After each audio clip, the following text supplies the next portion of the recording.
Mama, darating po ba si Papa? Ang tanong na iyon, simple at inosente mula sa 6 na taong gulang na si Joaquin, ay tumusok sa puso ni Althea na parang isang matulis na patalim. Napilitan siyang humiti, isang ngiting sanay na siyang isuot na parang maskara sa tuwing haharapin niya ang tanong na ito. Hinaplos niya ang malambot na buhok ng kanyang anak. Anak, di ba napag-usapan na natin to? Si Papa, nasa malayo siya. Pero laging nakabantay sa atin. Isang kasinungalingan. Isang magandang kasinungalingan na binuo niya sa loob ng 7 taon para protektahan ang 3 pinakamahalagang tao sa buhay niya. Naramdaman niya ang paghigpit ng kanyang dibdib. Dito na naman sila sa Key Father's Day event ng eskwelahan. Ang taunang kaganapan na kinatatakutan niya, ang paalala na sa kabila ng lahat ng kanyang pagsisikap, may isang malaking puwang sa pamilya nila na hindi niya kayang punan. Kaninang umaga lang, ang bahay nila ay parang dinaanan ng isang maliit na bagyo. Jaime, yung sapatos mo. Nasaan na naman, sigaw niya habang hinahalo ang sinangag. Nasa ilalim po ng sofa, ma, sagot ng panganay niyang si Jaime, ang laging responsableng kuya. Mama, si Javier inaagaw yung drawing ko, reklamo naman ni Joaquin, ang sensitibo at artistikong anak niya. Hindi ah. Pinoprotektahan ko lang sa langgam, katwiran ng bunso at pinakamakulit sa lahat, si Javier, habang tumatakbo paikot sa mesa. Ganito ang bawat umaga para kay Dea. Isang magulo pero masayang simponya ng pagiging ina sa 3 makukulit na kambal. Siya ang nanay, ang tatay, ang tagaluto, ang driver, ang nurse, ang referee. Ginagawa niya ang lahat at sa halos lahat ng araw, sapat na iyon. Pero hindi sa mga araw na tulad nito. Ngayon, habang nakaupo sila sa ifi ng eskwelahan na puno ng mga dekorasyon, napapalibutan ng masasayang pamilya, ramdam na ramdam ni Thea ang kanilang pagkakaiba. Bawat ama na buong pagmamalaking umupo sa tabi ng kanyang anak ay isang sampal sa kanya. Nakita niya kung paano yumuko si Joaquin, ang mga mata nito'y nakatutok sa sahig. Nakita niya ang pagtingin ni James sa kanya, isang tingin ng pag-aalala, na para bang gusto nitong siguraduhin na okay lang siya. At si Javier, kahit na malikot, ay tahimik na nakatingin sa isang batang karga-karga ng ama nito sa balikat. Gusto niyang yakapin silang 3 at iuwi na lang. Ngunit hindi pwede. Kailangan nilang harapin ito. Okay, children and parents. Let's all settle down, masayang anunsyo ng principal sa stage. Para sa espesyal na araw na ito, we have a very special guest to inspire us all. Hindi nakinig si Thea. Ang gusto lang niya ay matapos na ito. Ang kailangan niya lang gawin ay palakpakan ang sinumang aakyat sa entablado, ngumiti at pagkatapos ay bilhan niya ng paboritong ice cream ang kanyang mga anak. Simple lang. He is one of the country's top neurosurgeons, a true pride of our nation. Let's give a warm welcome to Julian De Leon. Kasabay ng masigabong palakpakan ay ang pag-akyat ng isang matangkad na lalaki sa entablado. Nakasuot ito ng isang formal na polo at slacks, at may dala itong isang klase ng kumpiyansa na nagpatigil sa hininga ng karamihan. Pero para kay Thea, hindi ang kumpiyansa nito ang nagpatigil sa kanyang mundo. Ito ay ang kanyang mukha. Ang pamilyar na linya ng kanyang panga. Ang paraan ng paggalaw ng kanyang mga balikat. Ang madilim na mga mata na tila kayang tumingin sa kaluluwa mo. Ang oras ay bumagal. Ang ingay ng paligid ay naglaho. Bigla, bumalik si Thea sa isang gabing halos pilit na niyang kinalimutan. Isang maingay na bar. Ang amoy ng alak. Ang bigat ng isang pusong sawi matapos malaman ang panloloko ng nooy boyfriend niyang si Leo. At ang lalaking ito. Ang estrangherong nag-alok sa kanya ng panyo, ng pakikiramay, at ng isang gabing puno ng nakalimutang pighati at panandali ang pag-iisa. Isang gabi. Iyon lang. Isang pagkakamali na nagbunga ng 3 pinakamagagandang biyaya sa buhay niya. Hindi maaari. Naramdaman niya ang panlalamig ng kanyang mga kamay. Ang puso niya ay kumakaripas sa loob ng kanyang dibdib na parang gustong kumawala. Sa dinami-dami ng tao sa Pilipinas, bakit siya? Bakit ngayon? Nagsimulang magsalita si Julian De Leon. Ang kanyang boses, malalim at kalmado, ay umalinggaw sa buong gife, ngunit hindi na naririnig ni Thea ang mga salita. Ang tanging nakikita niya ay ang lalaking ama ng kanyang mga anak. Ang lalaking hindi alam na mayroon siyang 3 anak. Habang nagsasalita ito, ang mga mata ni Julian ay nagsimulang libutin ang isang magalang na pagkilala sa mga manonood. At pagkatapos, huminto ito. Ang mga mata nila ay nagtagpo. Sa isang iglap, nakita ni Thea ang bahagyang pagbabago sa mukha ni Julian. Isang kislap ng pagkilala. Isang gatla ng pagkalito. Pagkatapos, ang tingin nito ay dahan-dahang bumaba mula sa kanyang mukha patungo sa tatlong batang lalaki na magkakamukha sa kanyang tabi. Tatlong batang lalaki na may parehong hugis ng mata. Parehong itim na buhok. Parehong maliit na nunal sa ilalim ng kanang mata. Nakita ni Thea kung paano natigilan si Julian sa gitna ng kanyang pangungusap. Ang mga salita ay nawala sa hangin. Ang ngiti sa kanyang labi ay unti-unting naglaho. Ang buong bigat ng kanyang tingin ay lumipat mula kay Thea, patungo kay Jamie, pagkatapos ay kay Joaquin, at sa huli kay Javier. Para itong isang siyentipiko na nakatuklas ng isang imposibleng bagay. Isang pag-ulit. Isang milagro. O isang multo ng nakaraan na biglang nagkatawang tao, hindi lang isa, kundi tatlo. Naramdaman ni Thea ang pagkawala ng hangin sa kanyang baga. Ang mga bulungan sa paligid ay naging isang malayong ugong. Nakita niya. Alam na niya. Ang paulit-ulit na salita sa kanyang isipan. Ang lahat ng pader na itinayo niya sa loob ng 7 taon ay gumuho sa isang sandali. Ang lahat ng kasinungalingan na iningatan niya ay nabura ng isang tingin lamang. Ang katahimikan sa entablado ay naging kapansin-pansin. Nagsimulang magbulungan ang mga magulang sa paligid. Anong nangyari? Bakit siya tumigil? Naramdaman ni Thea ang mga matang nakatingin sa kanilang direksyon. Ang kanyang unang instinct ay ang tumakbo. Ang takpan ang kanyang mga anak. Ang itago sila mula sa tingin ng lalaking ito. Mama, bakit po? Bulong ni Jamie, ramdam ang panginginig ng kamay ng kanyang ina. Uwi na tayo, nanginginig na sagot ni Thea. Ang boses niya ay halos hindi lumabas. Hinawakan niya ng mahigpit ang mga kamay ng kanyang mga anak at nagsimulang tumayo. Kailangan nilang makaalis dito. Ngayon na. Ngunit huli na ang lahat. Sa entablado, tila nagising si Julian mula sa kanyang pagkakatulala. Binaliwala niya ang prinsipal na lumapit sa kanya para magtanong kung okay lang siya. Itinaas niyang muli ang mikropono sa kanyang bibig, ngunit ang mga mata niya ay hindi umalis sa direksyon ni Thea, na para bang ikinukulong siya nito sa kanyang kinatatayuan. Ang buong gising ay tumahimik, naghihintay sa kanyang sasabihin. Ang boses ni Julian ay lumabas, hindi na kasing kalmado tulad ng kanina. Mayroon itong bahid ng pagkamangha, pagkalito, at isang bagay na hindi maipaliwanag ni Thea. Isang tanong na hindi para sa lahat, kundi para lamang sa kanya, pero narinig ng buong mundo.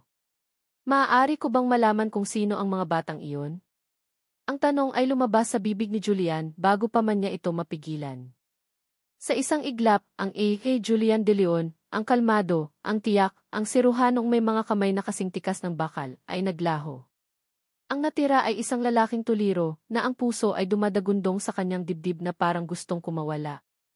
Ang buong gift ay isang malabong imahe lamang. Ang mga mukha ng mga bata, ang mga ngiti ng mga magulang, ang mga makukulay na dekorasyon, lahat ay naglaho sa isang malaking blanko. Ang tanging malinaw sa kanyang paningin ay ang babaeng iyon, si Althea, at ang tatlong maliliit na mukha sa tabi niya. Tatlong mukha na parang salamin ng kanyang sariling pagkabata. Isang pamilyar na kaba ang gumapang sa kanyang dibdib, isang pakiramdam na minsan niya lang naramdaman sa buong buhay niya. Bigla, ang amoy ng antiseptic ng ospital ay tila sumingaw sa hangin. Ang alaala ay bumalik sa kanya, hindi malabo kundi matalas at masakit. 7 taon na ang nakalipas. Ang pinakamasamang gabi ng kanyang karera. Ang gabi kung saan ang isang maliit na anghel na pinagkatiwala sa kanyang mga kamay ay hindi na muling nagising. Ang tunog ng flatline sa monitor ay umalingaw pa rin sa kanyang isipan, isang paalala ng kanyang pinakamalaking kabiguan. Gabi-gabi pagkatapos noon, sinubukan niyang lunurin ang alaala sa alak. At sa isa sa mga gabing iyon, sa isang madilim na sulok ng isang maingay na bar, nakita niya ito. Isang babaeng umiiyak ng tahimik. Si Althea. Hindi niya alam kung bakit, pero nilapitan niya ito. Siguro dahil sa mukha nito, nakita niya ang sarili niyang pighati. Sa gabing iyon, hindi sila mga estranghero. Sila ay 2 taong sawi na naghanap ng kanlungan sa isa't isa. Ang gabing iyon. Ang gabing sinubukan niyang kalimutan dahil sa sakit na kaakibat nito. Iyon pala, ang gabing iyon ay may dalang higit pa sa pighati. De Leon. Okay lang po kayo. Ang boses ng prinsipal ang nagpabalik sa kanya sa kasalukuyan. Nakita niya ang pagkalito sa mukha nito. Nakita niya ang daan-daang pares ng mga matang nakatitig sa kanya. At nakita niya si Thea, na parang isang hayop na nasukol, na nagmamadaling hilahin ang mga anak nito paalis. Hindi. Hindi siya pwedeng umalis. Walang paalam, ibinaba ni Julian ang mikropono at mabilis na bumaba ng entablado, binaliwala ang mga tawag ng prinsipal sa kanyang likuran. Ang kanyang mga paa ay may sariling isip, humahakbang ng mabilis, hinahabol ang anino ni Thea na papalabas na ng gift. Naabutan niya sila sa parking lot. Si Thea ay abala sa pag-aayos ng seatbelt ng isa sa mga bata. Thea. Ang pagtawag niya sa pangalan nito ay nagpatigil dito. Dahan-dahan itong lumingon at sa mga mata nito, nakita ni Julian ang takot. Purong takot. Sandali lang, sabi ni Julian, sinubukang pakalmahin ang sariling boses. Tinaas niya ang kanyang mga kamay na para bang sumusuko para ipakita na wala siyang masamang intensyon. Kailangan lang nating mag-usap. Humigpit ang hawak ni Thea sa pinto ng kotse. Ang kanyang mga buko ay namuti. Wala tayong dapat pag-usapan, malamig niyang sagot. Thea, please. Ang pagsusumamo sa boses ni Julian ay ikinagulat maging ng sarili niya. Tumingin siya sa mga bata sa loob ng kotse. Ang panganay ay nakatingin sa kanya ng may pagtatanggol. Ang isa ay may pag-usisa. Ang bunso ay tila walang pakialam. Pero lahat sila ay may mga mata niya. Sila Bachi. Hindi niya matapos ang tanong. Parang may bumara sa kanyang lalamunan. Umiling si Thea, isang marahas na pag-iling. Nagkakamali ka ng tao, sir. Hindi kita kilala. Ang salitang gisirg ay tumama sa kanya na parang sampal. Isang pader na biglang itinayo sa pagitan nila. Isang pagtanggi sa anumang koneksyon na minsan nilang pinagsaluhan. Hindi ako nandito para manumbat, pilit na paliwanag ni Julian, ang desperasyon ay nagsisimula ng gumapang sa kanyang boses. Gusto ko lang malaman ang totoo. Ang totoo ay nagkakamali ka, giit ni Thea, ang boses niya ay naging matigas na parang bato. Ang mga anak ko. Ang ama nila ay isang dayuhan. Matagalan niya kaming iniwan. Isang kasinungalingan. Alam ni Julian na kasinungalingan iyon. Nakita niya ito sa paraan ng pag-iwas nito ng tingin, sa panginginig ng mga labi nito. Mabilis na isinara ni Thea ang pinto ng kotse, pumasok sa driver's seat, at binuhay ang makina.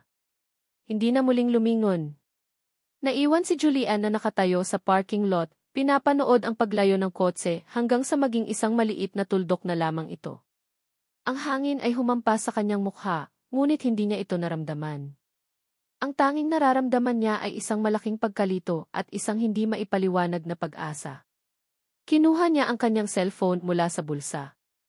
Mabilis niyang hinanap ang isang pangalan sa kanyang contacts. Si Greg, isang pribadong investigador na minsan nang nakatulong sa kanya sa isang sensitibong kaso ng pamilya. Nag-dial siya. Greg, it's Julian De Leon, sabi niya nang sagutin ang tawag, ang boses niya diretsahan at walang paligoy-ligoy. I need you to find someone for me. Discreetly. Bumalik siya sa kanyang kotse, ang isip niya ay lumilipad. Dayuhan. Bakit iyon ang sinabi niya? Para ba itago ang katotohanan? O para itaboy siya? Binuksan niya ang gallery ng kanyang cellphone at hinanap ang isang lumang folder. Nandoon ang mga litrato niya noong bata pa siya. Pinili niya ang isang litrato kung saan siya ay 6 na taong gulang, nakangiti habang hawak ang isang bola. Pinagmasdan niya ang kanyang sariling mukha sa litrato. Ang hugis ng mga mata. Ang ngiti. Ang maliit na nunal sa ilalim ng kanang mata. Pagkatapos, ipinikit niya ang kanyang mga mata at sinubukang alalahanin ang mukha ng 3 bata. Magkakaiba ang kanilang mga personalidad, iyon ay sigurado. Ngunit ang kanilang mga mukha. Ang kanilang mga mukha ay 3 malinaw na kopya ng litratong hawak niya ngayon. 3 kopya ng isang pagkakamali, bulong niya sa sarili. Pero habang sinasabi niya iyon, isang ibang pakiramdam ang nanaig. Hindi pagsisisi. kundi isang bagay na mas malalim. Isang bagay na parang pag-aari. Ang sumunod na ilang oras sa ospital ay isang pagsubok sa kanyang konsentrasyon. Sinubukan niyang ituon ang kanyang atensyon sa mga brain scan, sa mga medical chart, sa mga pasyenteng naghihintay sa kanya. Ngunit sa bawat pagitan ng kanyang mga gawain, ang mukha ni Thea at ng tatlong bata ang bumabalik sa kanyang isipan. Anak ko sila. May 3 akong anak. Ang mga salitang iyon ay umuulit-ulit sa kanyang isip, hindi na isang tanong kundi isang unti-unting pagtanggap. Hapon na nang tumunog ang kanyang personal na cellphone. Isang hindi rehistradong numero. Alam niyang si Greg na ito. Hello, sagot niya, ang boses niya ay mas mahina kaysa sa kanyang inaasahan. Sir Julian, sabi ng boses sa kabilang linya. Greg po ito. May paunang impormasyon na po ako tungkol kay Emil Alfe Ramirez. Napahigpit ang hawak ni Julian sa kanyang cellphone. What is it? Nagkaroon ng bahagyang pag-aalinlangan sa kabilang linya bago ito magsalita muli. Sir, na-check ko po ang lahat ng available records. Walang record ng kahit sinong dayuhan na naging asawa o partner niya. Sa katunayan, base sa birth certificate ng 3 bata, nakalagay po na father unknown.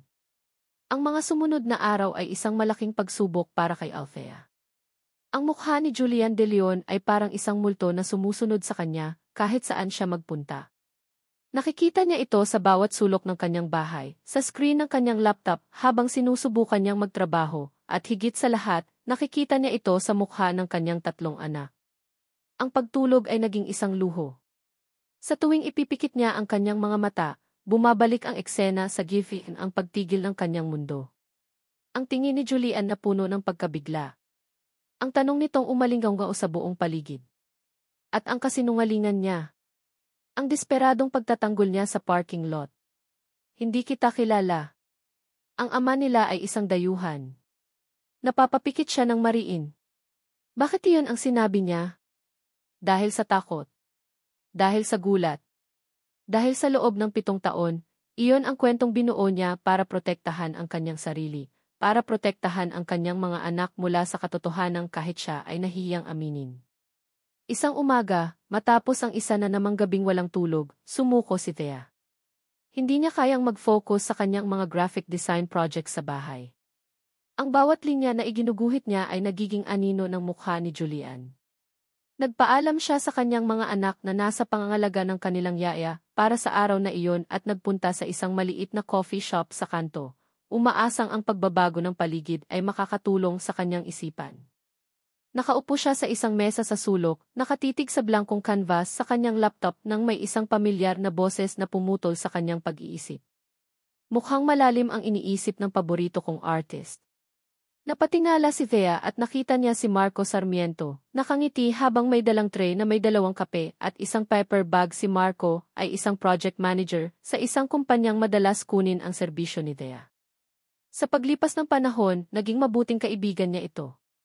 Marco, sabi niya, isang maliit na ngiti ang sumilay sa kanyang mga labi. Ito ang unang totoong ngiti niya sa loob ng ilang araw. Anong ginagawa mo dito? Nakita kitang pumasok kanina. Mukhang kailangan mo ng kape at lunch, sabi nito sa bailapag ng tray sa mesa. Inilabas nito ang isang sandwich mula sa paper bag. Isang simpleng gesture, pero para kay Thea, iyon ay isang malaking bagay. Sa gitna ng kaguluhan sa kanyang isip, ang presensya ni Marco ay parang isang kalmadong dagat. Siya ay simple, maaasahan at ligtas. Salamat, mahinang sabi ni Thea. May problema ba? Tanong ni Marco, ang kanyang boses ay puno ng sinserong pag-aalala. Hindi ka sumasagot sa mga text ko kahapon.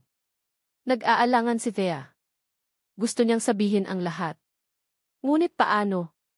Paano niya ipapaliwanag ang isang 7 taong sikreto? Nakita ko lang ang isang tao mula sa nakaraan, sabi niya, pinipili ng maingat ang kanyang mga salita. Medyo komplikado. Tumango si Marco, hindi na nagtanong pa. Iyon ang isang bagay na gusto ni Thea sa kanya. Hindi siya mapilit. Marunong siyang magbigay ng espasyo. Naupo lang ito sa tapat niya, humigop ng kape at hinayaan siyang maging tahimik. Ang simpleng pagkakaroon niya roon ay sapat na. Para siyang isang ligtas na kanlungan. Kinagabihan, pag-uwi ni Thea, isang malaking karton na kahon ang sumalubong sa kanya sa may pintuan. Wala itong pangalan ng nagpadala, address lang nila ang nakasulat. Ano yan, Mama? Tanong ni Javier, ang mga matay kumikinang sa pag-usisa. Maingat na binuksan ni Thea ang kahon. Sa loob, may 3 set ng komplikadong model kits, isang battleship para kay Jaime, isang eroplano para kay Javier, at isang detalyadong architectural model para kay Joaquin. Eksakto ang mga modelong matagal nang tinitingnan at pinapangarap ng mga bata sa isang toy store. Naramdaman ni Thea ang panlalamig ng kanyang mga kamay. Isa lang ang taong posibleng gumawa nito. Wow! Ang galing, sigaw ng 3 habang sabik na kinuha ang kani-kanilang mga laruan. Pinanood ni Thea ang kanyang mga anak, ang puso niya inahahati. Isang bahagi niya ay nagagalit. Paano niya nalaman? Paano niya nagawang alamin ang isang maliit na detalye tungkol sa gusto ng mga bata? Ang pag-iisip na iniimbestigahan sila ni Julian ay nagbigay sa kanya ng takot. Ngunit may isang maliit, traidor na bahagi sa kanyang puso na nakaramdam ng kislap ng pasasalamat. Nakita niya ang purong kaligayahan sa mukha ng kanyang mga anak, isang kaligayahan na bihira niyang maibigay dahil sa kanilang limitadong budget. At iyon ang mas nagpagalit sa kanya. Nagagalit siya dahil sa isang iglap, pinadama sa kanya ni Julian na hindi siya sapat. Kinabukasan, tumawag si Marco.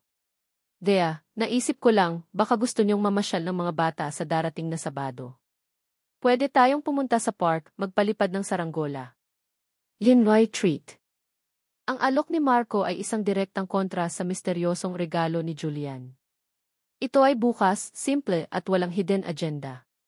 Ito ay normal. Sa park, pinanood ni Dea si Marco habang nakikipaglaro ito sa kanyang mga anak. Tinulungan nito si Jaime na buuin ang saranggola. Nakipaghabulan ito kay Javier. At matyaga itong umupo sa tabi ni Joaquin habang nagdodrawing ito sa kanyang sketchbook. Walang pagpapanggap. Walang pilit. Tanging purong kasiyahan. Habang pinapanood niya sila, isang tanong ang pumasok sa isip ni Thea.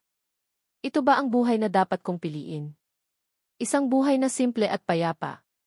Isang buhay kung saan ang ama ay hindi isang komplikadong sikreto, kundi isang mabuting lalaki na nandyan, handang mag-alay ng kanyang oras at pagmamahal. Si Marco ang lahat ng bagay na hindi si Julian. Si Marco ay kaligtasan. Si Julian ay panganib. Si Marco ay katiyakan. Si Julian ay isang malaking tandang pananong. Napabuntong hininga si Thea. Siguro, panahon na para kalimutan ang multo ng nakaraan. Siguro, panahon na para buksan ang kanyang puso sa isang taong hindi niya kailangang katakutan. Kinagabihan, pagkatapos ihatid ni Marco, nakatanggap siya ng isang text. Sana nag-enjoy kayo ng mga bata, sabi sa text ni Marco, na may kasamang smiling emoji. Ngumiti si Thea. Nag-type siya ng reply, salamat ulit, Marco. Nag-enjoy kami ng sobra. Pagkatapos niyang isend, biglang nag-vibrate ulit ang kanyang cellphone. Isang text mula sa isang hindi pamilyar na numero. Nag-iba ang tibok ng kanyang puso. Alam na niya kung sino ito. Nanginginig ang kanyang mga kamay habang binubuksan niya ang mensahe. Ang mga salita sa screen ay tila tumalon at sumampal sa kanya. Alam kong takot ka, Thea. Pero hindi ako aalis. Mga anak ko rin sila. Ang text message ni Thea ay hindi isang pader na humarang kay Julian. Ito ay isang hamon. Mga anak ko rin sila. Ang mga salitang iyon ay naging mantra ni Julian sa mga sumunod na araw. Hindi na siya ang siruhanong nag-aalinlangan. Siya na ngayon ang amang determinado. Ngunit alam niyang hindi niya pwedeng daanin sa dahas o pilit ang lahat. Ang takot sa mga mata ni Thea ay isang malinaw na babala. Kailangan niyang maging matalino. Sa kanyang maluwag at modernong opisina sa Gizi, kung saan ang mga pader ay salamin at ang tanawin ay mga nagtataasang gusali, si Julian de Leon ay abala sa isang kakaibang uri ng research. Sa kanyang malaking monitor, sa halip na mga komplikadong medical journals o brain scans, ang nakabukas ay mga website na Top 10 Toys for 6-year-old Boys at Trending Cartoon Shows in the Philippines. Pumasok ang kanyang sekretarya, si Ana, na may dalang kape. Napansin nito ang kanyang binabasa. Sir, mukhang seryoso po ang research natin ngayon natatawang puna nito. Umiti lang si Julian. May kailangan lang akong pag-aralan, Ana. Isang napakakomplikadong kaso. Ang kaso ay ang tatlong bata na may mukha niya. Ayon sa report ni Greg, tuwing Sabado ng hapon, kung maganda ang panahon, palaging dinadala ni Thea ang mga bata sa isang partikular na parke sa Quezon City. Iyon ang kanyang pagkakataon. Kinabukasan, Sabado, naramdaman ni Julian ang isang kaba na hindi niya naramdaman kahit sa pinakakomplikadong operasyon. Nakatayo siya sa gilid ng parke, suot ang simpleng t-shirt at maong, hawak ang isang remote control. Ang kanyang puso ay dumadagundong habang pinapanood niya mula sa malayo si Thea na naglalatag ng banig sa ilalim ng isang puno, habang ang tatlong bata ay nagtatakbuhan sa damuhan. Huminga siya ng malalim. Unang hakbang. Kinontrol niya ang isang maliit at high-tech na drone, pinalipad ito ng mataas bago ito dahan-dahang ibinagsak na parang nagkaaberya, ilang metro lamang mula sa kinaroroonan ng mga bata. Gaya ng inaasahan, ang atensyon ng mga bata, lalo na ni Javier, ay agad na napunta sa laruan. Lumapit si Julian, umaarteng nag-aalala. Naku, mukhang bumagsak. Okay lang ba kayo, mga bata? Hindi ba kayo natamaan? Wow! Ang galing, sigaw ni Javier, ang mga mata ay bilog na bilog sa pagkamangha sa drone. Ngumiti si Julian. Gusto niyong subukan? Ang simpleng tanong na iyon ang naging susi. Sa loob ng sumunod na oras, si Julian ay hindi na ang kinatatakutang Ethe de Leon. Siya ay naging si Kuya Julian na nagtuturong magpalipad ng drone. Naalala niya ang kanyang research. Lumapit siya kay Joaquin na tahimik na nagdodrawing sa isang tabi. Magaling kang magdrawing, ah. Ano yan, isang kastilyo, tanong niya, hinahangaan ang gawa ng bata. Napatingala si Joaquin, medyo nahihiya pero tumango. Para po kay mama. Naramdaman ni Julian ang isang kirot sa kanyang puso. Pagkatapos, nilapitan niya si James na may hawak na bola ng basketball. Fan ka pala ni Stephen Curry, puna niya, tinutukoy ang jersey na suot ng bata. Nagulat si James pero agad na sumagot. Opo. Siya ang the best. Nag-usap sila tungkol sa mga laro at paboritong players. Sa bawat sandali, nararamdaman ni Julian na unti-unti siyang nakakapasok sa maliit na mundo ng mga bata. Ito ay isang pakiramdam na bago at nakakakilig. Isang uri ng tagumpay na hindi maibibigay ng anumang matagumpay na operasyon. Mula sa malayo, nakikita niya si Thea. Nakatayo ito, ang mga braso'y nakakrus sa dibdib. Nakikita niya ang pagkunot ng noo nito, isang senyales ng pag-aalala at marahil inis. Ngunit sa likod ng lahat ng iyon, nakikita niya ang mga mata nitong nakatutok sa kanya, sa mga anak nila. Mayroong pagkalito sa mga matang iyon, isang bagay na nagbigay sa kanya ng pag-asa. Naramdaman niyang nananalo siya. Ito na iyon. Ang unang hakbang. Nang naghahanda na siyang magpaalam, isang lalaki ang papalapit sa kanila. Pamilyar ang mukha. Ito ang lalaking kasama ni Thea sa coffee shop, base sa mga litratong ipinadala ni Greg. Thea. Sorry, na-late ako, sabi ng lalaki, humihingal na parang galing sa pagtakbo. Ngumiti si Thea, isang ngiti na hindi pa nakikita ni Julian na ibinibigay nito sa kanya. Okay lang, Marco. Tamang-tama ang dating mo. Pagkatapos, ginawa ni Marco ang isang bagay na nagpatigil sa mundo ni Julian sa pangalawang pagkakataon. Inakbayan ni Marco si Thea sa isang paraan na natural at puno ng pag-aari. Tumingin ito sa kanya, isang magalang pero may pagmamay-aring ngiti sa mga labi. Salamat sa paglalaro kasama ng mga bata, sabi ni Marco, ang boses ay kalmado at puno ng kumpiyansa. Ako nga pala si Marco, ang boyfriend ni Thea. Boyfriend ni Thea. Ang mga salitang iyon ay umalinggao sa isipan ni Thea ilang araw matapos ang insidente sa parke. Isang kasinungalingan na binitawan ni Marco para protektahan siya, ngunit isa ring kasinungalingan na nagbigay ng bigat sa kanyang dibdib. Habang nakikita niya ang pagkadismaya sa mukha ni Julian noon, isang bahagi niya ang nakaramdam ng ginhawa. Ligtas na naman siya. Pero isang bahagi rin ang nakaramdam ng panghihinayang. Hindi niya alam kung ano ang mas malala, ang pananahimik ni Julian o ang patuloy na pag-abot nito. Ngayon, tila pinili na nito ang manahimik. Walang text. Walang tawag. Walang misteryosong regalo. Ang katahimikan ay dapat na maging isang biyaya, pero bakit parang isang parusa? Isang hapon, habang abala siya sa pagguhit, tumunog ang kanyang cellphone. Isang hindi pamilyar na landline number. Nag-aalangan man ay sinagot niya ito. Hello? Hello, is this Alfie Ramirez? Tanong ng isang boses ng babae sa kabilang linya. Ang boses ay may edad na, malumanay ngunit may otoridad. Yes, speaking. Sino po sila? Hisha, ako ito, si Elvira De Leon. Ang ina ni Julian. Halos mabitawan ni Thea ang kanyang cellphone. Naramdaman niya ang biglaang panlalamig ng kanyang mga kamay. Good afternoon po, ma'am, nautal niyang sagot. Please, Hisha, call me Tita Elvira, malambing na sabi ng ginang. Tumawag ako dahil may maliit kaming salo-salo sa bahay sa linggo. Isang engagement party para sa bunso kong anak na si Liana. At gusto ko sanang imbitahan ka at ang mga apo ko. Ang mga salitang mga apo ko ay tumama kay Thea na parang kidlat. Alam na nila. Alam na ng buong pamilya. Ang sikreto niya ay hindi na kanya lamang. Nako, tita nakakahiya naman po, sabi ni Thea, naghahanap ng kahit anong dahilan para makatanggi. Hisha, walang nakakahiya, mahinahong giit ni Doña Elvira. Alam ko, marahil ay nabigla ka sa mga pangyayari. Pero gusto kong malaman mo na bukas ang aming tahanan para sa inyo. Gusto naming makilala ang mga bata. Gusto kitang makilala. Mayroong sinseridad sa boses ng ginang na nagpahirap kay Thea na tumanggi. Ito na iyon. Ang pagkakataong hiniling at kinatakutan niya. Ang pagkakataong makilala ng kanyang mga anak ang kanilang pamilya sa ama. Para kay Jamie, Joaquin at Javier kailangan niyang gawin ito. Sige po, tita. Darating po kami. Pagdating ng linggo, si Thea ay nasa harap ng salamin, hindi mabilang kung ilang beses na siyang nagpalit ng damit. Sa huli, pinili niya ang isang simpleng puting bestida. Sapat na para maging presentable, ngunit hindi masyadong magarbo. Ang bahay ng mga De Leon sa isang eksklusibong subdivision ay nakakalula. Malaki ito at elegante, ngunit mayroon itong init ng isang tahanan. Sinalubong sila ni Doña Elvira ng isang mahigpit na yakap.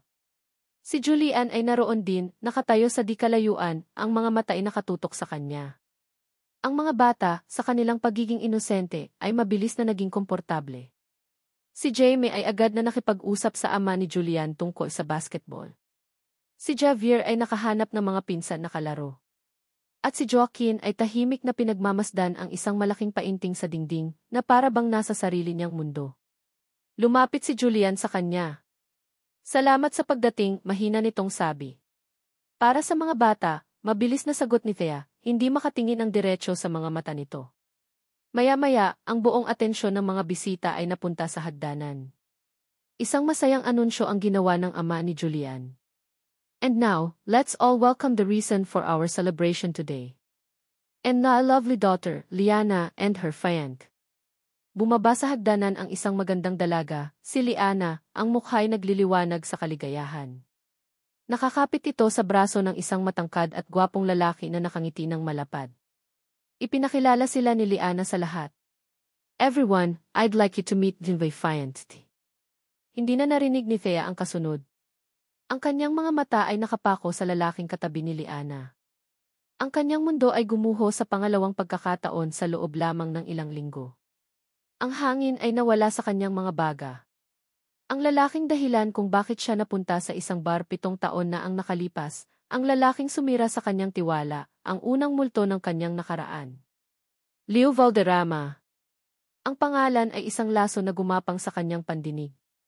Nagtagpo ang kanilang mga mata sa gitna ng masayang bulungan ng mga tao. Ang ngiti sa mukha ni Leo ay dahan-dahang naglaho, napalitan ng purong pagkabigla. Nakita niya ang pagkilala sa mga mata nito. Nakita niya ang pagkalito. Naramdaman ni Thea ang panginginig ng kanyang mga tuhod. Kailangan niya ng hangin. Mabilis siyang tumalikod at naglakad patungo sa hardin, umaasang walang nakapansin. Ngunit may nakasunod pala. Nang makarating siya sa isang tahimik na bahagi ng hardin, isang boses mula sa kanyang likuran ang nagpatigil sa kanya. Isang boses na kilalang-kilala niya, puno ng sarkasmo. Hindi ko akalain na ang babae sa isang gabi ng kapatid ng fiancé ko ay ikaw pala. Humarap siya at nakita si Leo, nakatayo roon, ang mga mata'y mapanuri. Ang liit ng mundo, di ba? Mula sa kinatatayuan niya sa tabi ng French doors na nakabukas patungo sa hardin, pinanood ni Julian si Thea na nagmamadaling lumabas. Ang pagbabago sa ekspresyon nito nang ipakilala si Leo ay hindi nakaligtas sa kanyang mapanuring mga mata.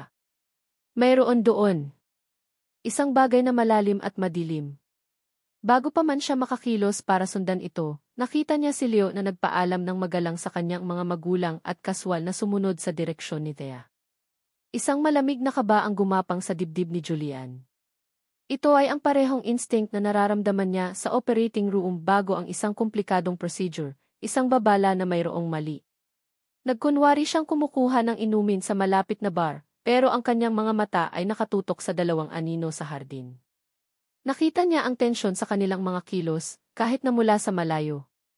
Nang bumalik si Leo sa loob, may isang mapagkunwaring ngiti na sa mga labi nito, alam ni Julian na kailangan niyang kumilos. Sinalubong niya ito sa isang pasilyo na medyo malayo sa mga bisita. Leo, tawag ni Julian, ang boses niya ay kalmado ngunit may bigat. Lumingon si Leo, ang ngiti nito'y lumapad. Doc! O, kuya na pala dapat ang itawag ko sa'yo, pabiro nitong sabi. Hindi ngumiti si Julian. Nakita kong sinundan mo si Thea. May problema ba? Tumawa si Leo, isang tawang masyadong pilit. Wala naman. Nagkakamustahan lang kami ng isang dating kaibigan. Alam mo na, small world. Kaibigan, inulit ni Julian ang salita, walang emosyon. Hindi ganoon ang nakita ko sa reaksyon niya kanina. Nawala ang ngiti ni Leo, napalitan ng isang mapanuring tingin. Dosi, ano man ang nakaraan namin, nakaraan na iyon. Ang mahalaga ay ang ngayon. At ngayon, si Liana ang buhay ko. Mabuti kung ganoon, sabi ni Julian, ang kanyang mga mata ay hindi bumibitaw. Dahil kung ano man ang kasaysayan ninyo, tapos na iyon. Kaya siguraduhin mong mananatili iyon sa nakaraan. Layuan mo siya. Ang babala ay malinaw.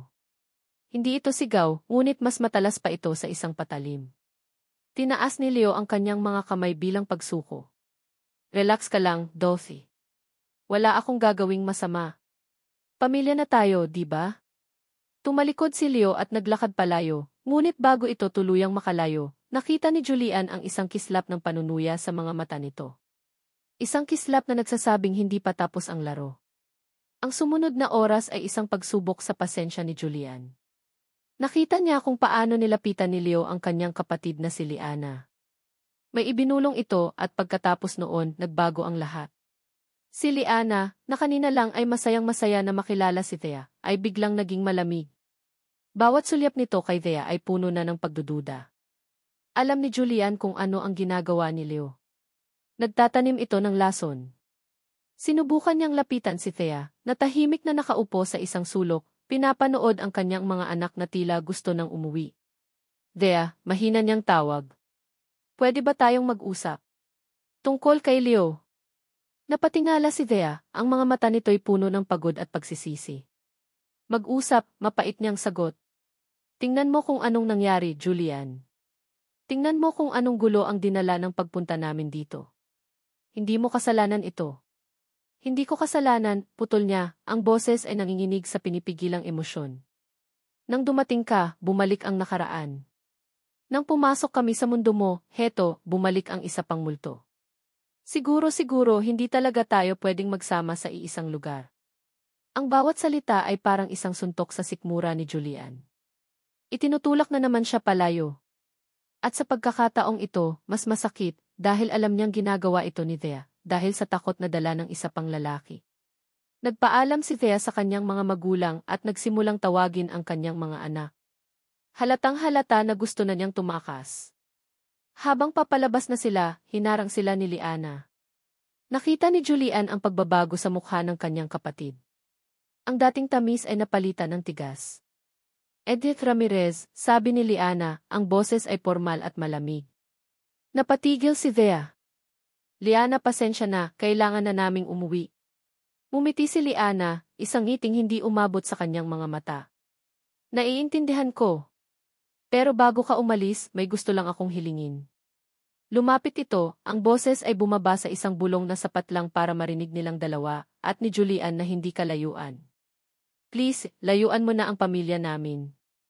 Ang mga salita ay binitawan ng dahan-dahan, bawat isa'y may bigat. Layuan mo ang kuya ko at lalo na ang fian ko. Layuan mo na ang pamilya namin. Ang mga salita ni Liana ay parang isang tatak na naiwan sa isipan ni Thea. Masakit, pero sa isang banda, iyon na rin ang kailangan niyang marinig para tuluyang isara ang pinto. Tama lang ito. Ito ang dapat. Ito ang mga salitang paulit-ulit niyang sinasabi sa sarili sa mga sumunod na araw. Ibinuhos niya ang kanyang sarili sa trabaho, tinatapos ang mga deadline na para bang ang bawat natatapos na proyekto ay isang ladrilyo na muling nagpapatibay sa pader na itinayo niya sa paligid ng kanyang puso. Pinilit niyang ibalik ang lahat sa dati. Ang normal nilang routine. Ang simpleng buhay nilang mag-iina. Ang katahimikan mula sa panig ni Julian ay naging isang kumpirmasyon. Sumuko na ito. At dapat ay masaya siya.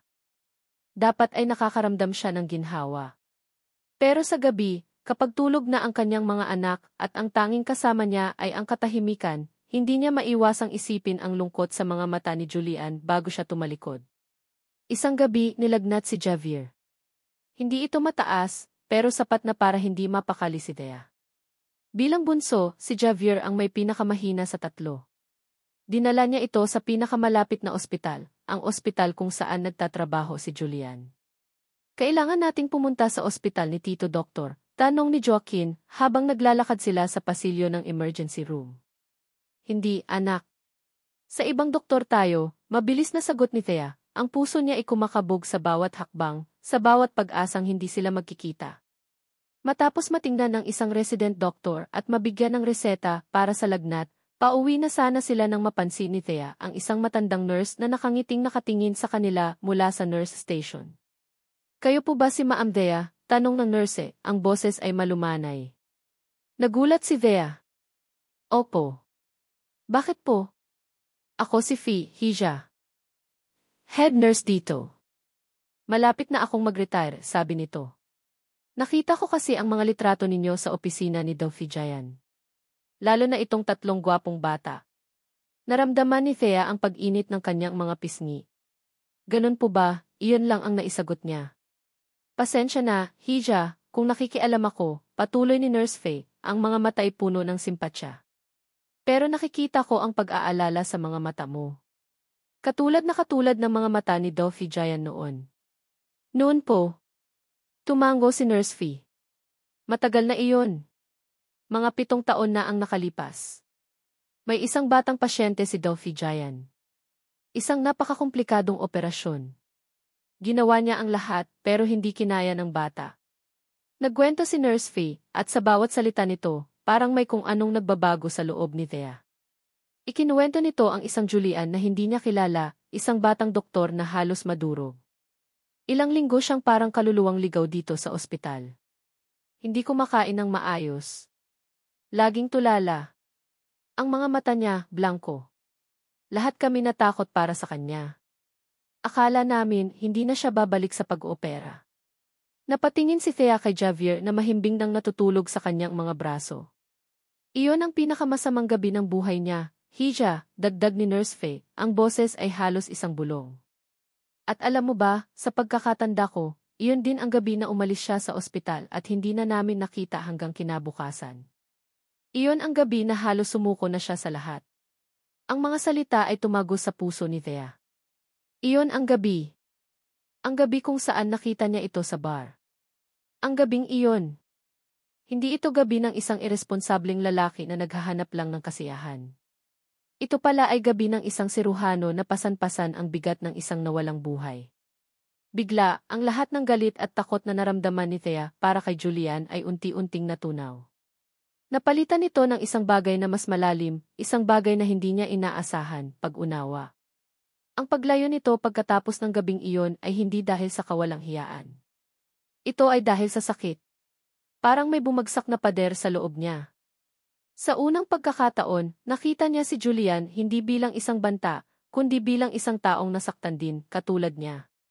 Nakatayo lang siya roon, yakap si Javier, habang pinoproseso ang lahat. Ang isip niya ay lumilipad, sinusubukang pagtagpi-tagpiin ang mga piraso ng isang kwentong ngayon niya lang naintindihan. Nasa gitna siya ng malalim na pag-iisip nang biglang mag-ring ang kanyang cellphone. Ang tunog ay marahas at nakakagulat sa tahimik na pasilyo. Nakita niya ang pangalan ng eskwelahan sa screen. Kinabahan siya. Hello? Ang boses sa kabilang linya ay ang prinsipal, ngunit hindi ito kalmado. Ito ay nagpapanik at basag. Enrique Ramirez, kailangan niyo pong pumunta dito ngayon din. Si Joaquin po nagkaroon ng aksidente. Ang boardroom ay malamig at tahimik. Ang tanging maririnig ay ang boses ng isang investor na naglalahad ng mga numero sa isang malaking screen. Milyon-milyong piso. Isang bagong wing para sa ospital. Isang deal na ilang buwan nang pinagtatrabahuhan ni Julian. Ito dapat ang kanyang mundo.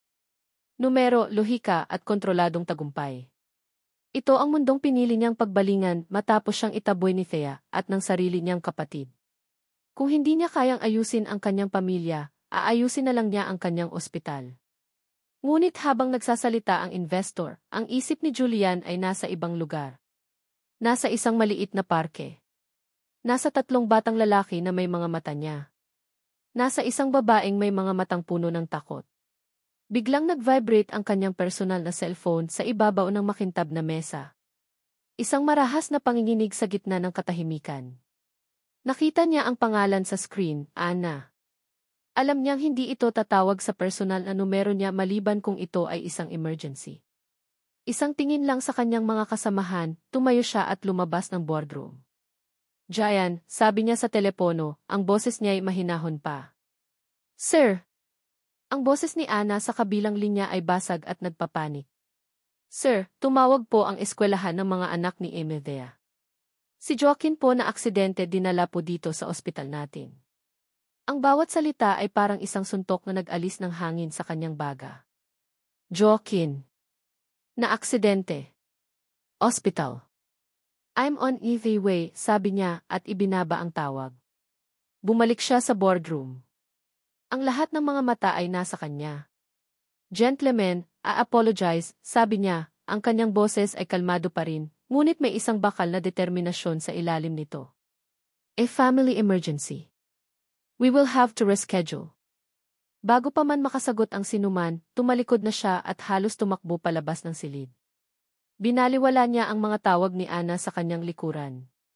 Ang multimilyong deal, ang kinabukasan ng ospital, lahat ay naglaho. Ang tanging mahalaga ay ang kanyang anak. Ang biyahe mula Gihith patungo sa ospital ay isang malabong alaala. Ang mga kotse sa kanyang paligid ay mga anino lamang. Ang kanyang mga kamay ay mahigpit na nakahawak sa manibela, ang mga buko niya ay namumuti. Sa kanyang isipan, isang imahe ang paulit-ulit na bumabalik, ang tunog ng flatline sa isang monitor, ang iyak ng mga magulang, ang pakiramdam ng kabiguan. Ang kanyang pinakamalaking demonyo. Hindi ngayon, sabi niya sa sarili. Huwag ang anak ko. Nang dumating siya sa emergency room, ang eksena ay purong kaguluhan. Pero sa gitna ng lahat, nakita niya ito. Si Thea. Nakaupo sa isang sulok, nakayuko, ang mga balikat ay nanginginig sa bawat hikbi. Durog. Ang itsura niya ay ang itsura ng bawat magulang na kinatatakutan niyang harapin. Nilapitan niya ito. Thea. Napatingala si Thea. Ang mga mata nito'y puno ng luha at takot. Nang makita siya nito, walang galit, walang pagtataboy. Tanging purong desperasyon. Jayan ni. Anong nangyari? Nahulog siya sa maihagdanan ang ulo niya. Hindi na nito matapos ang sasabihin. Dumating ang head of surgery, si E. Alcaraz, isang matandang doktor na nirerespeto ni Julian. Ang mukha nito ay seryoso. Jayan, mabuti at nandito ka, sabi ni E. Alcaraz. Iginagaya siya sa isang sulok kung saan nakasabit ang mga x-ray. Itinuro nito ang isang madilim na bahagi sa scan ng ulo ni Joaquin. Acute epidural hematoma. Mabilis ang pagdurugo. Kailangan niya ng agarang craniotomy. Tumango si Julian, ang kanyang utak ay lumipat sa e-doctor mode. Ihanda ang AC. Sino ang gagawa? Tumingin si E. Alcaraz sa kanya, ang mga matay puno ng bigat. Walang ibang neurosurgeon na available sa ngayon. Ang iba ay nasa probinsya para sa isang medical conference. Ikaw lang, Jayan. Ikaw lang ang pwedeng gumawa nito. Ang mga salita ay parang isang malamig na tubig na ibinuhos sa kanya. Siya. Kailangan niyang harapin ang kanyang demonyo para iligtas ang sarili niyang anak. Ang kamay na minsan nang nabigo ay siya ring kamay na magliligtas ngayon. Ang kapalaran ay may isang malupit na pagpapatawa. Huminga siya ng malalim, itinutulak ang takot sa pinakailalim ng kanyang pagkatao. Tumingin siya pabalik kay Thea, na nakatingin sa kanila, ang mga mata ay puno ng pag-asa at takot. Nilapitan niya ito.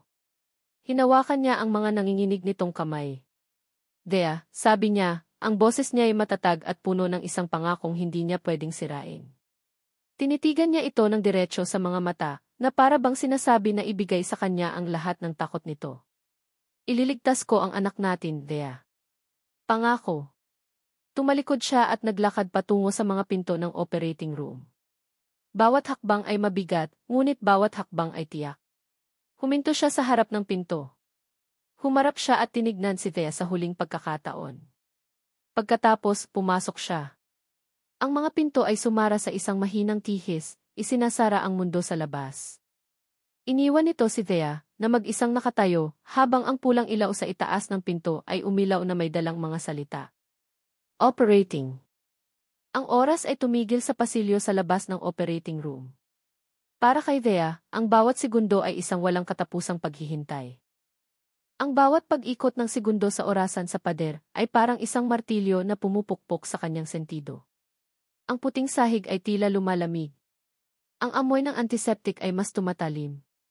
Ang pulang ilaw na may salitang key operating P ay isang matang nakatitig sa kanya, isang tahimik na saksi sa kanyang paghihirap. Nakatayo lang siya roon, yakap ang sarili. Ang mga dasal ay naubos na sa kanyang isipan, paulit-ulit na lang. Diyos ko, iligtas niyo po ang anak ko. Diyos ko, bigyan niyo po siya ng lakas. At sa gitna ng kanyang mga dasal para kay Joaquin, isang pangalan pa ang sumisingit. Jayan. Gabayan niyo po ang mga kamay niya. Ang kwento ni Nurse Fee ay umuulit-ulit sa kanyang isipan. Ang imahe ng isang Julian na durog at nawawala ng pag-asa ay humahalo sa imahe ng Julian na matatag na nangakong ililigtas ang kanilang anak. Ang lalaking minsang tumakas sa sakit ay siya ngayong humaharap dito para sa kanila. 1 oras. 2 oras. 3 oras. Ang bawat pagbukas ng pinto sa dulo ng pasilyo ay nagpapatindig ng kanyang balahibo, ngunit hindi ito ang pinto ng Easy. Ang kanyang mga magulang ay dumating kasama sina Jamie at Javier. Dumating din ang mga magulang ni Julian.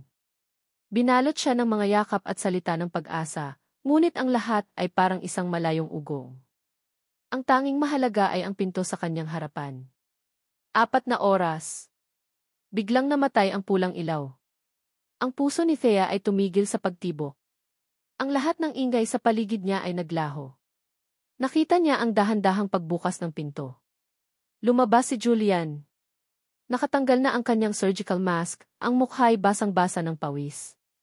Ang buhok niya ay magulo. Mayroong malalim na pagod sa kanyang mga mata, isang pagod na tila nanggaling pa sa kaibuturan ng kanyang kaluluwa. Ngunit sa ilalim ng lahat ng iyon, may isang maliit na kislap. Isang kislap ng tagumpay. Naglakad ito palapit sa kanya, ang bawat hakbang ay mabagal at tila mabigat. Jayan, basag na tanong ni Thea, ang boses ay nanginginig. Isang maliit, pagod na ngiti ang sumilay sa mga labi ni Julian. Okay na siya, Thea, sabi nito, ang boses ay pagod ngunit malinaw. Stable na siya. Nalagpasan niya ang panganib. Ang mga salitang iyon. Ang mga salitang nagpabagsak sa lahat ng pader ng pagpipigil ni Thea. Isang malakas na hikbi ng ginhawa ang kumawala sa kanyang mga labi. Ang mga luhang kanina pa niya pinipigilan ay bumuhos na parang isang sirang dam. Naramdaman niya ang pag-agos ng lakas pabalik sa kanyang mga binti. Tumakbo siya palapit kay Julian at, sa isang iglap na puno ng purong emosyon, niyakap niya ito ng mahigpit. Naramdaman niya ang pagkabigla ni Julian. Ngunit pagkatapos ay naramdaman niya ang mga braso nitong yumakap pabalik sa kanya, isang yakap na puno ng pagod at ginhawa. Salamat, umiiyak niyang sabi. Salamat, Jayan. Ngunit habang nakayakap siya, ang init ng ginhawa ay unti-unting napalitan ng isang nanunuot na lamig. Ang takot. Ang takot na kanina pa niya nilalabanan ay bumalik at ngayon mas malakas ito. Ang aksidente. Ang dugo. Ang muntik na pagkawala ng kanyang anak. Bumitaw siya sa yakap, mabilis na itinulak palayo ang sarili. Tumingin siya kay Julian at ang pasasalamat sa kanyang mga mata ay napalitan ng isang bagay na mas madilim. Ang gulo. Ang lahat ng gulo. Ang eskandalo sa eskwelahan. Ang pagbabalik ni Leo. Ang masasakit na salita ni Liana. At ngayon, ito. Ang aksidente na halos kumuha sa buhay ng kanyang anak. Anong problema? Nag-aalalang tanong ni Julian.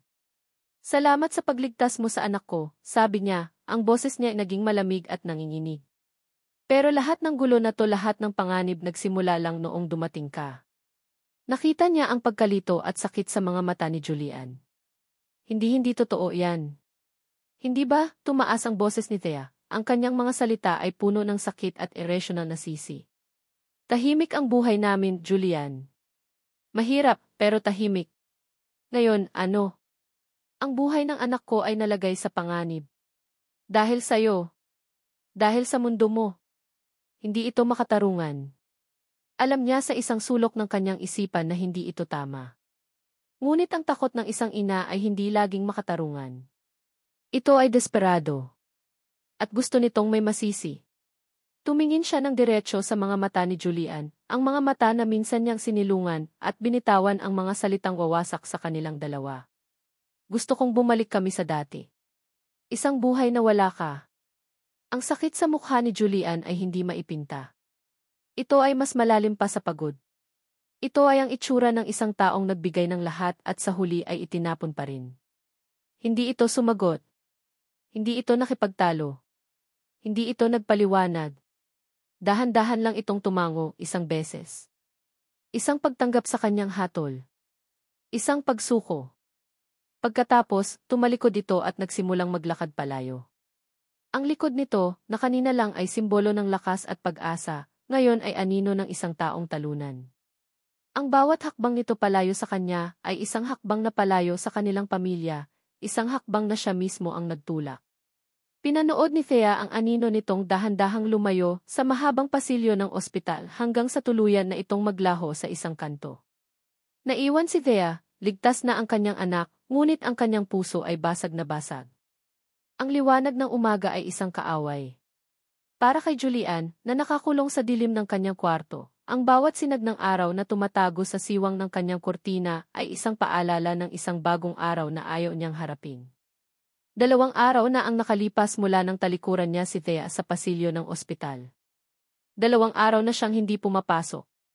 Ang mga tawag mula sa ospital, mga katanungan tungkol sa mga pasyente, mga follow-up sa operasyon ni Joaquin, mga paalala sa mga meeting, ay mga ingay na lang na hindi niya pinapansin. Isang buhay na wala ka. Ang mga salitang binitawan ni Thea ay isang lason na dahan-dahang kumakalat sa kanyang sistema. Isang hatol. Isang pagtataboy na mas masakit pa kaysa sa unang beses. Noon, siya ang kusang lumayo dahil sa sarili niyang kaduwagan. Ngayon, itinulak siya palayo matapos niyang gawin ang lahat.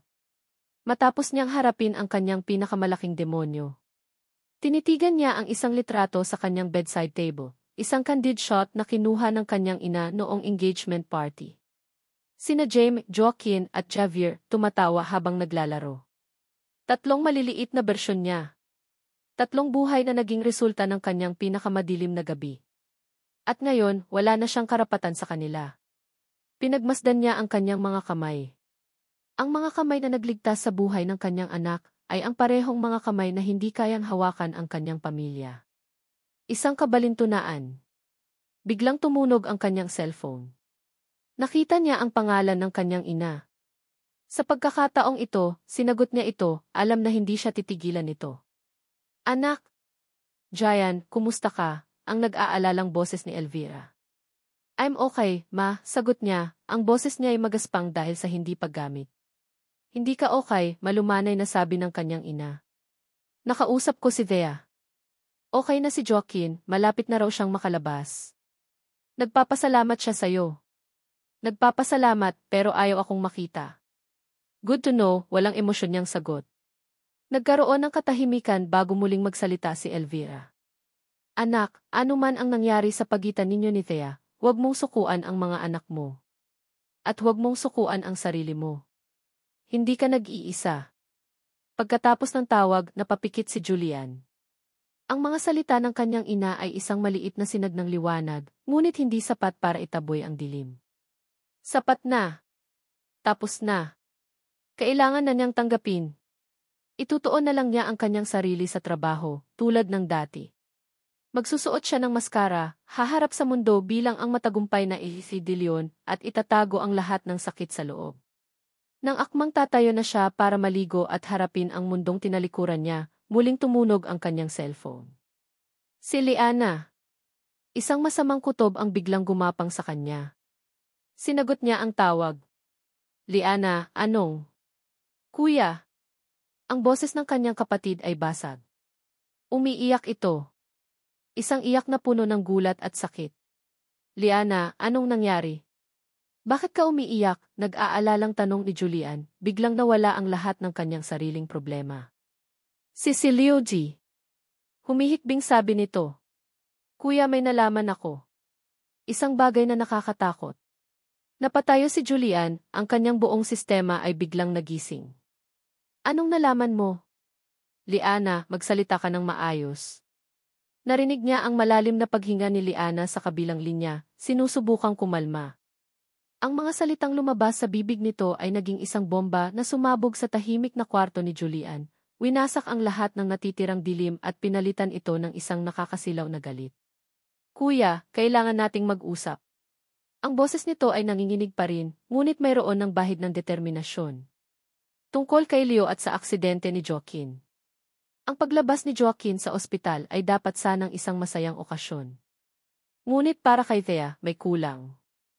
Habang inaayos niya ang mga gamit sa kwarto, isang imahe ang hindi maalis sa kanyang isipan, ang likod ni Julian habang naglalakad ito palayo sa pasilyo.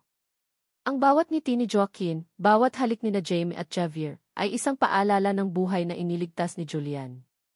At bawat sandali ng katahimikan sa kanilang bahay ay isang paalala ng taong itinaboy niya. Kasalanan ko. Ang mga salitang iyon ay isang tinik na nakabaon sa kanyang lalamunan.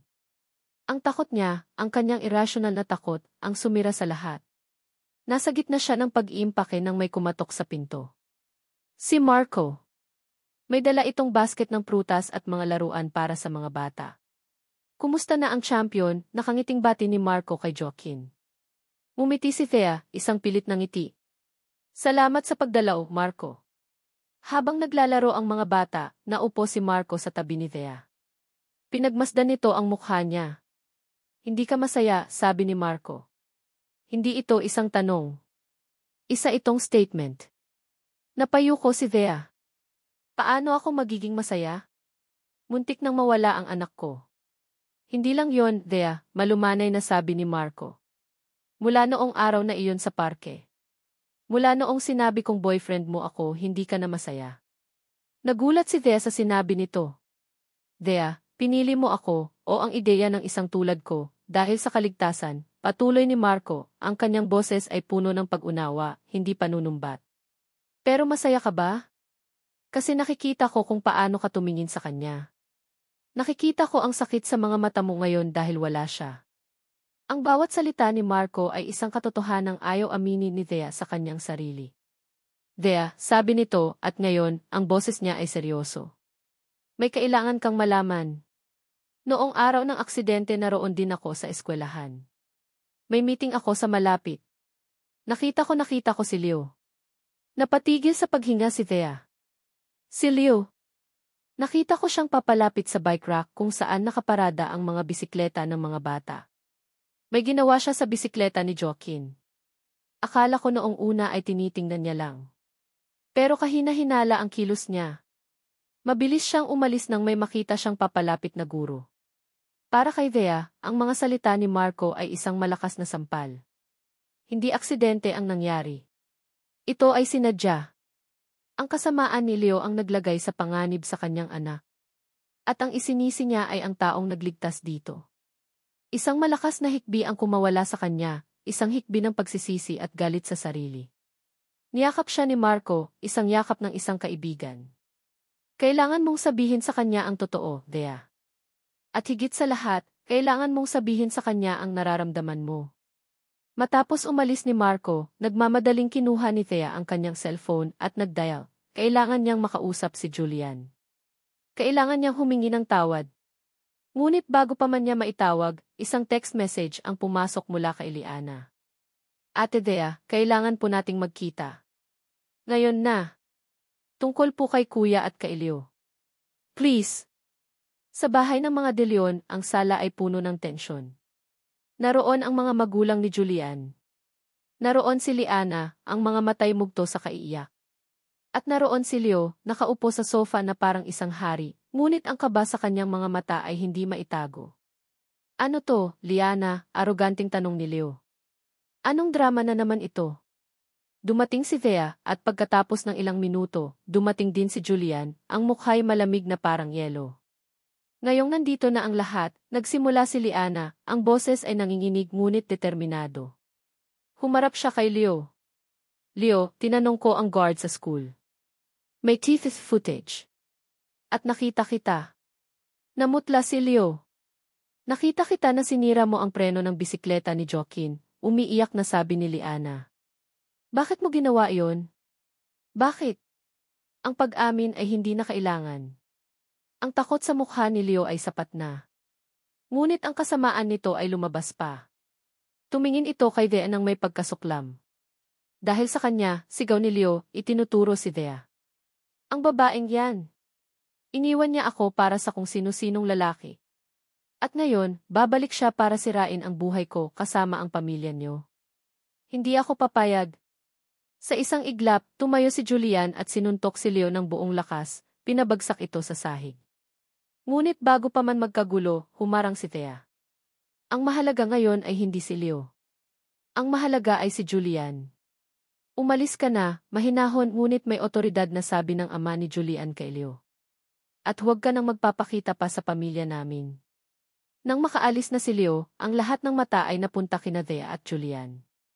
Hindi na nag-aksaya ng oras si Thea. Tumakbo siya. Tumakbo siya palabas ng bahay, papunta sa ospital, iniisip na bumalik na doon si Julian. Ngunit wala siya roon.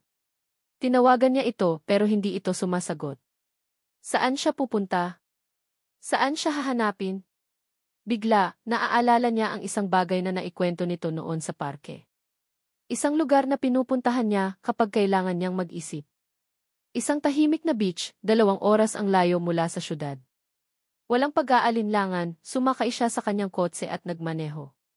Ang bawat kilometro ay isang karera laban sa oras, isang karera para itama ang kanyang pagkakamali. Dapit hapon na nang marating niya ang beach. Ang langit ay kulay kahel at rosas. At doon, sa may dalampasigan, nakita niya ito. Nakatayo, mag-isa, nakatingin sa papalubog na araw. Ang puso ni Thea ay kumakabog ng malakas sa kanyang dibdib. Dahan-dahan siyang lumapit, ang mga paa niya ay lumulubog sa buhangin. Bawat hakbang ay isang pagsisisi. Huminto siya sa kanyang likuran. Huminga siya ng malalim, kinalap ang lahat ng natitirang lakas ng loob. Gianni. Ang kanyang boses ay isang bulong sa hangin. Patawarin mo ako. Lumingon si Julian. Ang sakit sa kanyang mga mata ay naroon pa rin, isang bakas ng mga salitang ibinato sa kanya sa pasilyo ng ospital.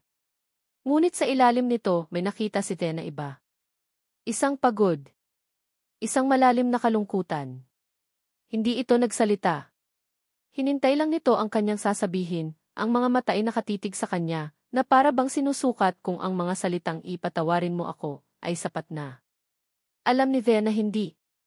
Mali ako, Giant, nagsimula siya, ang boses niya ay nanginginig ngunit puno ng pagsisisi. Mali ako na isinisi ko sa iyo ang lahat. Ang takot ko bilang isang ina, iyon ang nagsalita. Natakot ako na baka mawala sa akin si Joaquin, at sa sobrang takot ko, ikaw ang nakita kong dahilan. Lumapit siya ng isang hakbang.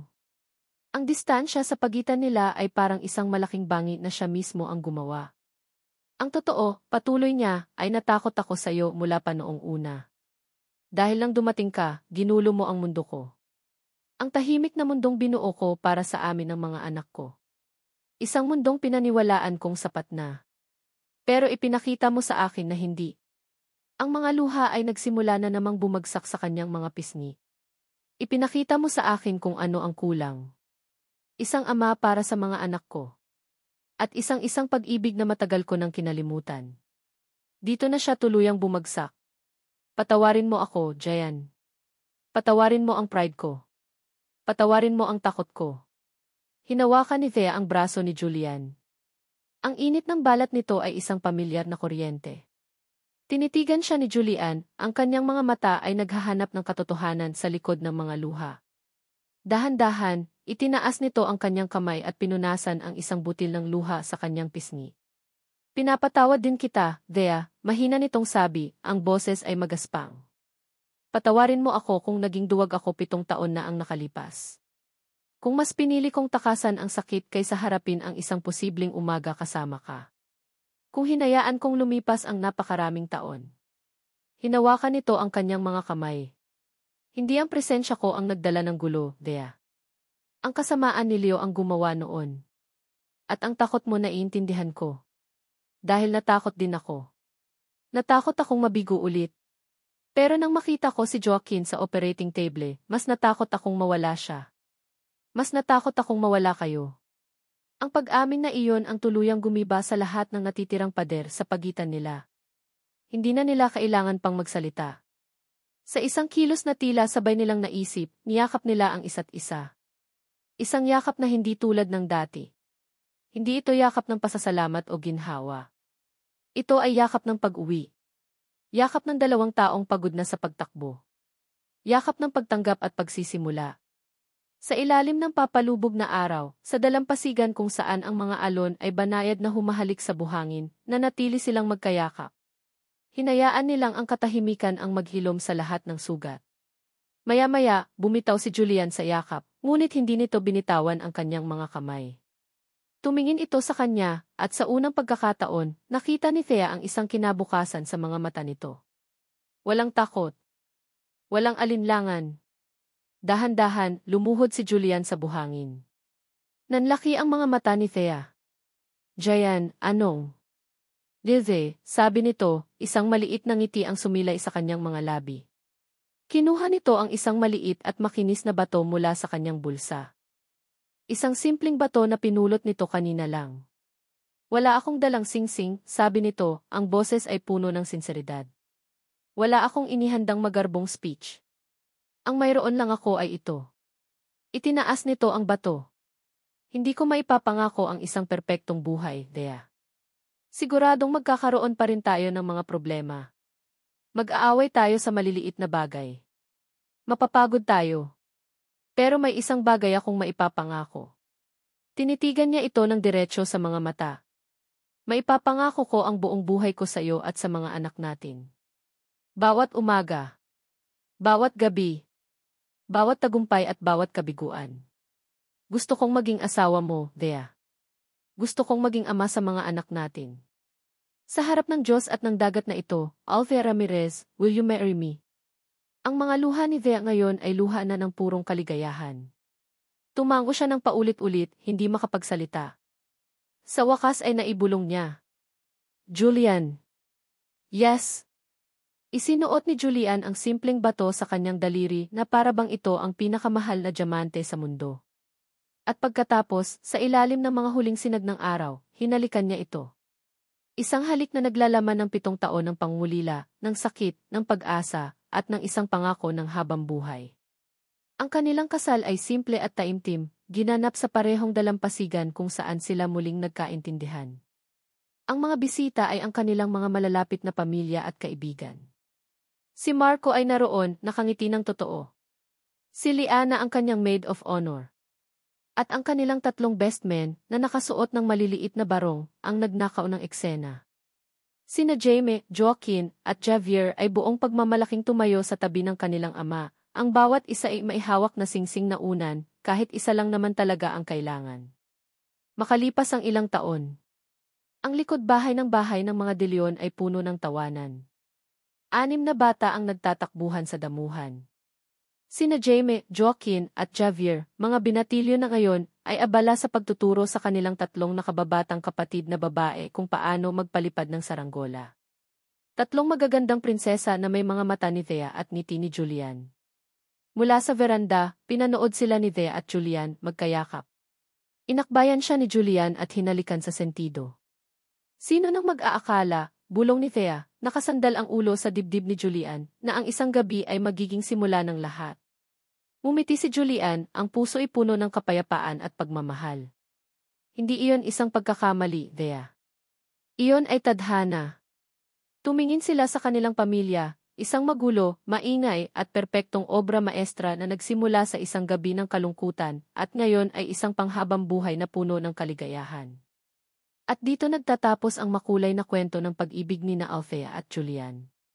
Mula sa kaibuturan ng aking puso, maraming salamat. Salamat sa iyong pagsubaybay sa bawat kabanata, sa pag-iyak, pagtawa at pag-asa kasama ng ating mga bida. Ang pagsulat sa kwento ni Thea at Julian ay isang paglalakbay din para sa akin.